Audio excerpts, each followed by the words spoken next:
ഈ വഖഫ് ബോർഡ് എത്രത്തോളം അവർ നടത്തുന്ന ഒരു അധിനിവേശം ഒരു പ്രദേശത്തെ ഒരു ജനങ്ങളെ ബാധിക്കും എന്നതിന്റെ കേരളത്തിലെ ഒരു ഉദാഹരണമാണ് പറയുന്ന ചെറായിലും മുനമ്പത്തിലെയും ജനങ്ങൾ നേരിട്ടുകൊണ്ടിരിക്കുന്ന ഒരു വിഷയം.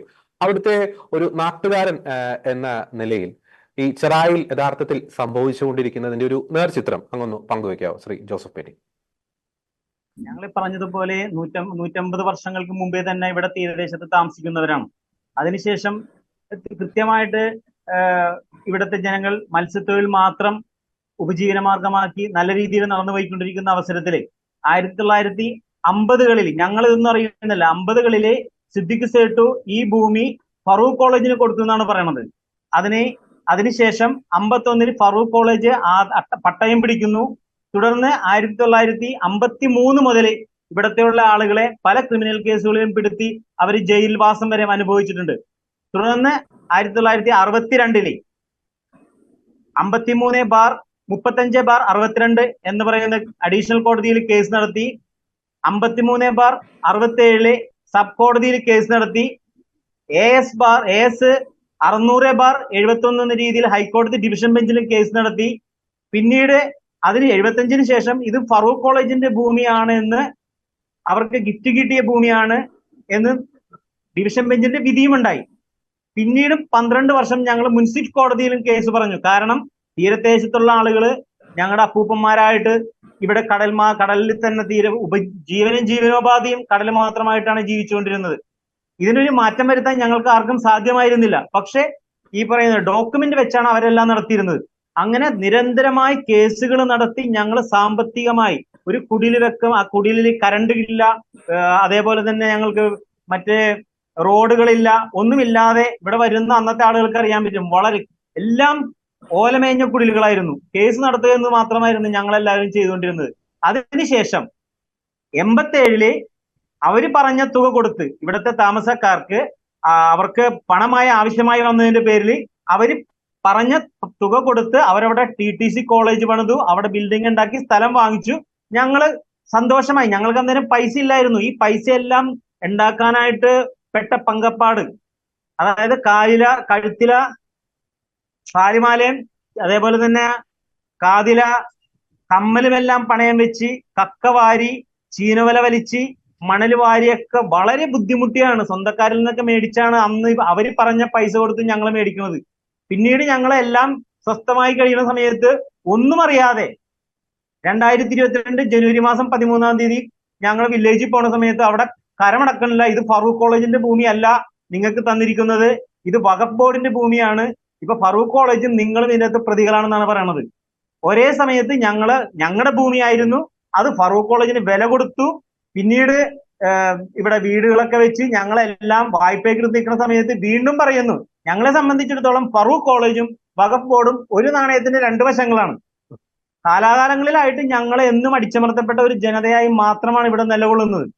ഇപ്പൊ അവർ കൊണ്ടുപോയി കേസ് കൊടുത്തിരിക്കുകയാണ്. ഞങ്ങൾക്ക് കരമടക്കാൻ പറ്റില്ല എന്ന് പറഞ്ഞു. KN ഉണ്ണികൃഷ്ണൻ MLA ഞങ്ങൾ ഭൂസംരക്ഷണ സമിതി ഇവിടെ ഉണ്ടാക്കി. പെട്ടെന്ന് തന്നെ റവന്യൂ മന്ത്രിയുമായിട്ട് KN ഉണ്ണികൃഷ്ണൻ വഴി ഞങ്ങൾ പോയി ഞങ്ങൾ കരമടക്കുന്നതിനുള്ള ഒരു സംവിധാനം ഞങ്ങൾക്ക് ഉണ്ടാക്കി തന്നു. പക്ഷെ അതിനെതിരെ ഉടനെ വക സംരക്ഷണ സമിതി എന്ന് പറഞ്ഞിട്ട് വേറെ രണ്ടാളുകൾ ഹൈക്കോടതിയിൽ കേസ് കൊടുത്ത് അത് ഡിവിഷൻ ബെഞ്ചിൽ നിന്ന് അവർ സ്റ്റേയും മേടിച്ചു. ഇപ്പൊ 5-6 കേസുകൾ നിലവിലുണ്ട്. ഈ പാവപ്പെട്ട ഇവിടുത്തെ മത്സ്യത്തൊഴിലാളികൾക്ക് എങ്ങനെ കേസ് നടത്താൻ സാധിക്കും? ഞാനിപ്പോ 10 ബിഷപ്പുമാർക്ക് ഞാൻ ഇന്ന് രജിസ്റ്റേർഡ് കത്ത് വിട്ടിട്ടുണ്ട്.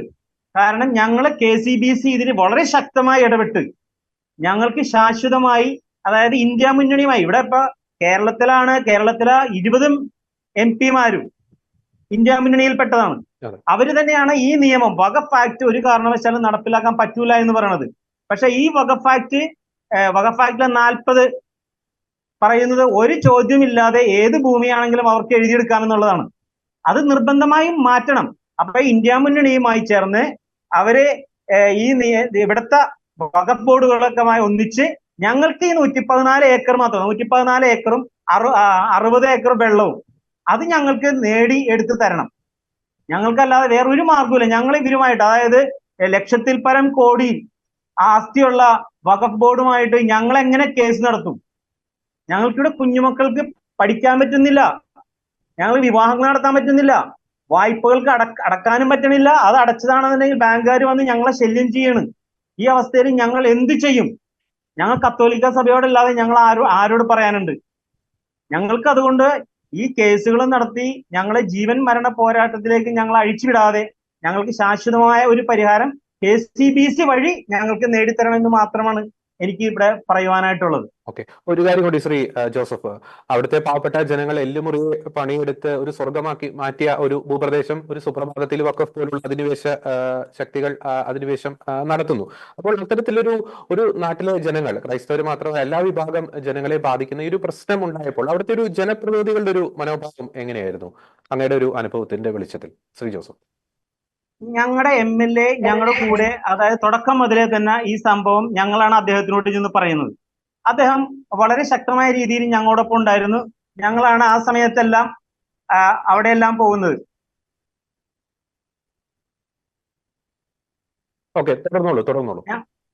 ഞങ്ങള് പുള്ളിയോടൊപ്പം പലവട്ടം തിരുവനന്തപുരത്ത് പോയി റവന്യൂ മന്ത്രിയുമായിട്ടും മുഖ്യമന്ത്രിയുമായിട്ടൊക്കെ നടത്തിയ ചർച്ചയിലാണ് കരമടക്കുന്നതിനുള്ള കിട്ടുന്നത്.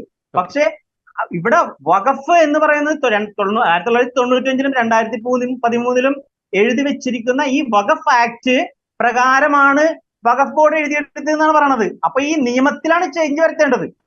അതല്ലാതെ നമ്മളെ രാഷ്ട്രീയക്കാരെ ഇവിടുത്തെ വേറെ ഒന്നും പറഞ്ഞിട്ട് കാര്യമില്ല ഇതിനകത്ത്. അപ്പൊ അവരതുകൊണ്ട് തന്നെ എന്താ പറയണ, ഇത് വഖഫിന്റെയാണ്, ഈ നിയമത്തിന് മാറ്റം വരുത്തിയാലും ഞങ്ങളെ സംബന്ധിച്ചിടത്തോളം മോചനം കിട്ടുള്ളൂ. അതാണ് ഞങ്ങളുടെ ആവശ്യം.